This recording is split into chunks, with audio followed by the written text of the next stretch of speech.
Ingon ani kasalbahis ang gibuhat sa bagyo nga Tino. Daghang balay ang napapa sa mapa. Kinabuhi nga nakalas ug adunay uban nga wala pa. Makit ug syempre di mahimo nga maglantaw na lang taani pirmi. Paglinog bitaw nagtinabangay man pudta sa norte. Kahibaw ko nga lahi ni, pero way laing magtinabangay kung di kita rapod dire. Karon mo paghimo og content nga tabang-tabang.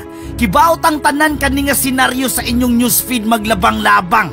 Oo, di man tanan atong maapod-apod, pero bisag gamay ninyo diha madunol makatabang na pod.